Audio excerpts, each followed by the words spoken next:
Boom. And with that, I'm going to start my show. I'm doing all kinds of fun stuff now.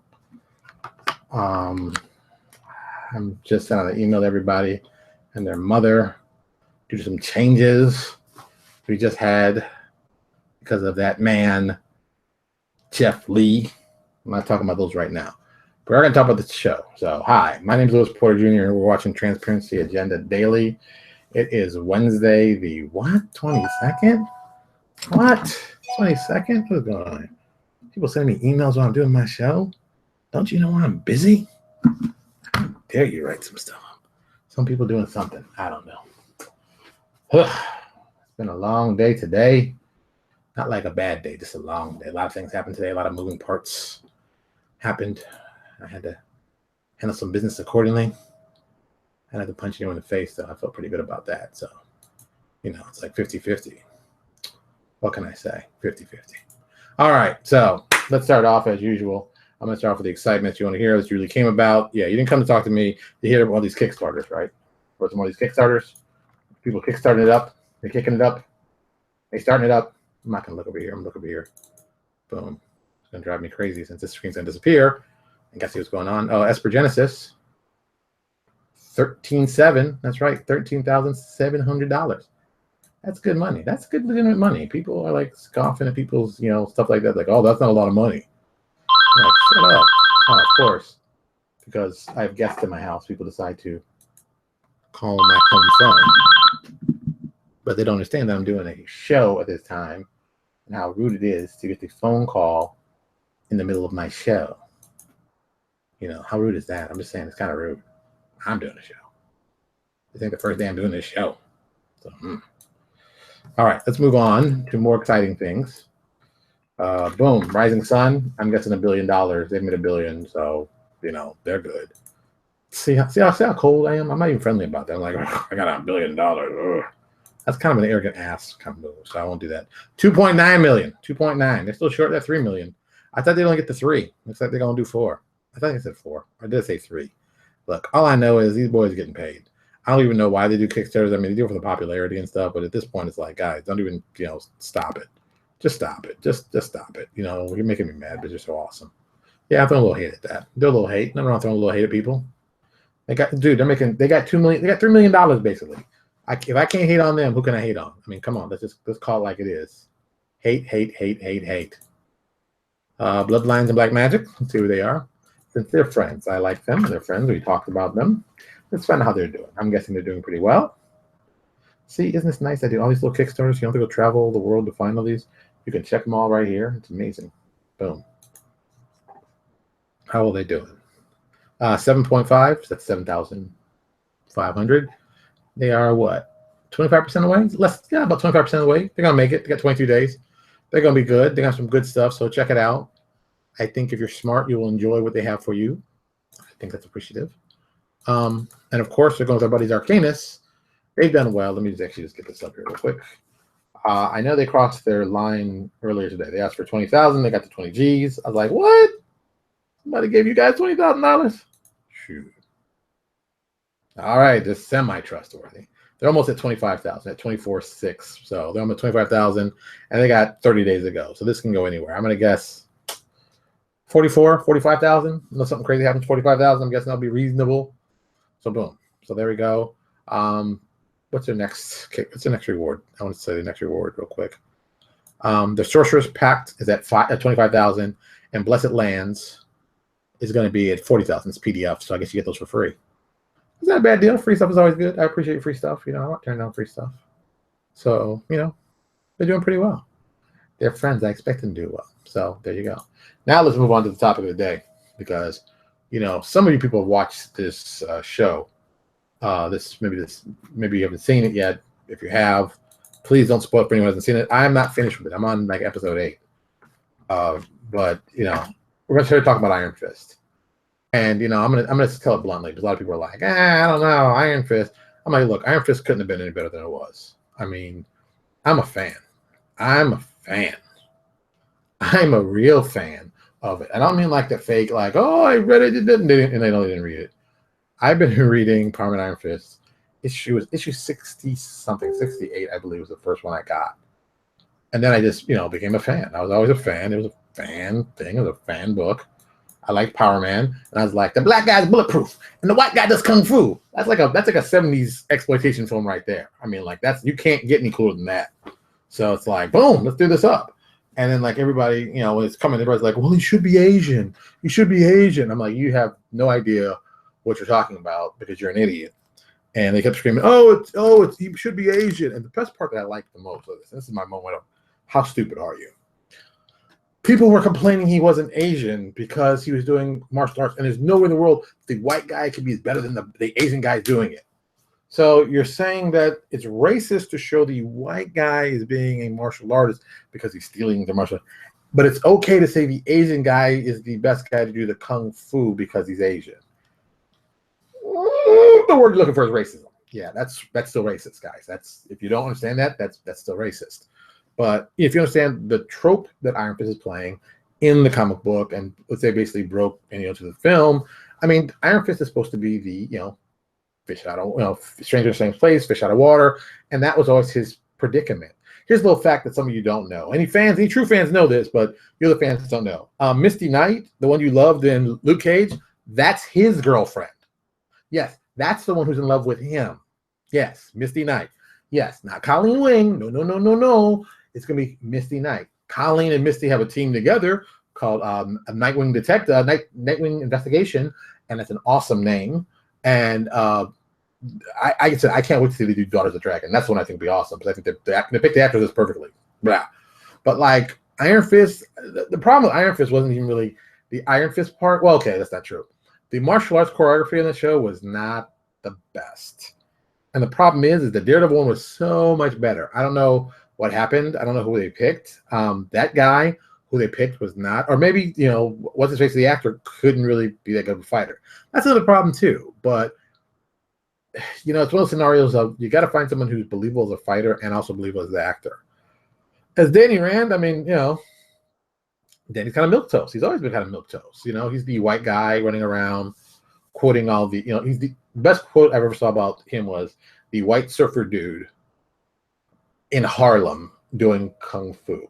And that kind of makes sense. That's why I saw Danny Rand. In my head, it's like, hey, dude, that whole, I never saw him as a snotty rich kid.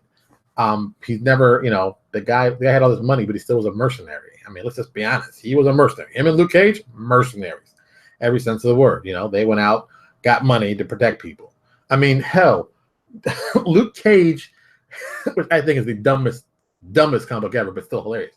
Luke Cage went after Dr. Doom, but he owed him $200 for a protection deal, and Doom didn't pay. And he was like, oh, I'm going to get my money. That's my $200. I'm going. He got $200 from Doom. Laugh all you want. The guy still got his money. So But I always said Luke Cage. I mean, the show. I mean, yeah, the martial arts need some work, and that's And I'm like, so look. For all the people screaming out that you want an Asian Iron Fist, look, do yourself a favor, okay? Go over to AMC, and I'm getting right now, and about, I think it's 10 o'clock on Sundays, you can check out a fantastic show. And I do mean fantastic. I mean, holy cow. I've talked about this show before, but, and I knew the show was going to be good. Uh-oh, did I just? No, I didn't. Did I just cut off my Facebook thing? I hope I didn't. Jesus. This is what happens when you have too many windows open. Did I just cut them off? I think I just cut them off. No, I didn't do that. No, I didn't. Ooh, scared for a second. I think I have too many windows open right here, for example. So, put that over there. So I'm getting the link ready. That's why. So there's a show on Sunday night that is an awesome, awesome, awesome show. If you haven't seen it yet, you should check it out. I'm going to go over this link, but this is much faster. It's called Into the Badlands. Into the Badlands has the martial arts that I wanted to see on Iron Fist. I mean, that's serious. And don't get me, it's a lot of wire work. It's all done up. I did it again! For some reason, in my mind, I keep turning off the Facebook link. I have no idea why I keep doing this. I have no idea. This is like the funniest thing ever. So if you if you're watching on YouTube, and you'll see once again that we've dropped the thing, I think it's hilarious now. I think I officially have to admit I have too many windows open.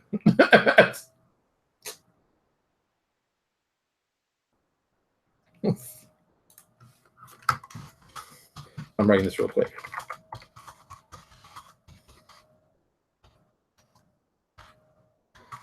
I'm an idiot. So I guess we do this on YouTube. See, this is why you should always watch on YouTube. I'll put it here for a link so I can catch it. But I digress. So that's what I was saying. Into the Badlands is a great show. I don't understand why more people don't watch it. I don't get it. I've heard this sounds little, but it's true. I've only heard people talking about it. Have been like other African American people. I don't know a lot of white people watching it. If you're watching it, please do us a favor, come check it out. But I think it's a great show. I think it's awesome. That's just me. I think it's a good show. Not everybody feels that way, but I think it's a great show. I think the martial arts is pretty good. I think the writing is pretty good. I think they've gotten everything down to a science on that show, that it's going to run a certain way, and it does, pretty much perfectly. So, if you like that kind of stuff, if you like that kind of martial arts, you won't be disappointed because, it's awesome. It should have been what Iron Fist should have been. So it's kind of sad. But it is what it is. It is what it is, man. You just gotta shake your head and say, But yeah. Plus, it's like Iron Fist. The other problem is Iron Fist is really good villains, and this is kind of funny if you don't know this. A villain that is extremely popular in the Marvel Universe, extremely popular, made his first appearance in Iron Fist. And if you don't know, that means you're an idiot. But if you do know, I'm talking about Sabretooth. Sabretooth was an Iron Fist villain way before he was a Wolverine villain. Think about that for a second. Sabretooth, the guy who's probably more connected to Wolverine than any other freaking villain on the planet, was an Iron Fist villain first. He appeared several times in Power Man Iron Fist with the Constrictor, another, I'd say, C-level villain. I mean, come on, man. It's just like, holy cow, man. And we're talking Power Man, and that was when Power Man Iron Fist were actually popular. You look back, issues 48, 49, and 50. Those are the three most important issues you can ever read from Power Man Iron Fist. And back then, just called Luke Cage Power Man, and didn't become Power Man Iron Fist till 50. And that was a huge push to do that book.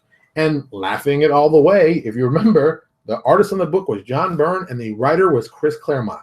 That's right, the legendary team that went on to basically pull the X-Men out of the grave and raise it to one of the greatest comic books of all time. That team wrote that book. A lot of people don't know that. A lot of people didn't care. A lot of people are like, I don't know. Dude, once again, that TV show couldn't have been what I thought it was going to be. But I've been enjoying it so far. It's a good show. It's not great.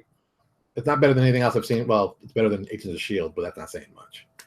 But, hey, I like how they handled the whole Iron Fist, too, how it looks. I like that very much so. I wasn't sure if I was going to like that. But I like that. I think it's very great. It's kind of a subtle, strong way to do it.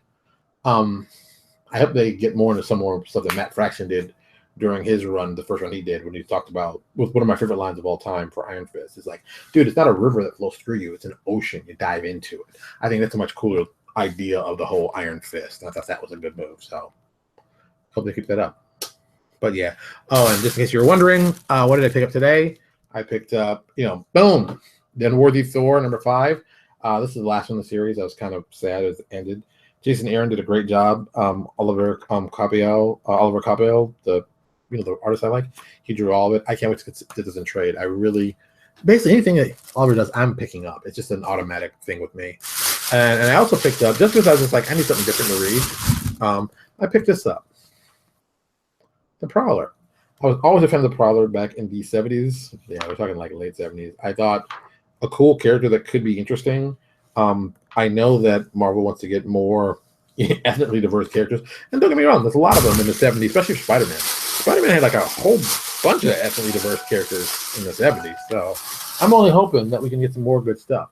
I'm going to check it out. I'm sure it's okay. It's up to issue 6. It probably won't make it because God knows these things don't last in comic books. But it is what it is. But I'm going to check those out. I'm going to get out of here. Tomorrow will be our regular show on Thursday. We're going to be talking to our guys, I told you on Saturday. We'll put another press release about them, about organized play. And it's going to be probably normal if I don't, forget or remember how to keep working Facebook. But apparently I like shutting it down for some reason. This is why I keep thinking maybe I should do Instagram on my phone too. It's always a question. All right, I'm getting out of here. You all have a lovely night. Do something constructive with your time. Go kiss your mom, tell you love her. If you're on YouTube, come here, subscribe. Facebook, shut you down. But if you were here, I'd say subscribe. But it is what it is. Yeah, that's it. All right, I'm getting out of here. I'll talk to y'all later.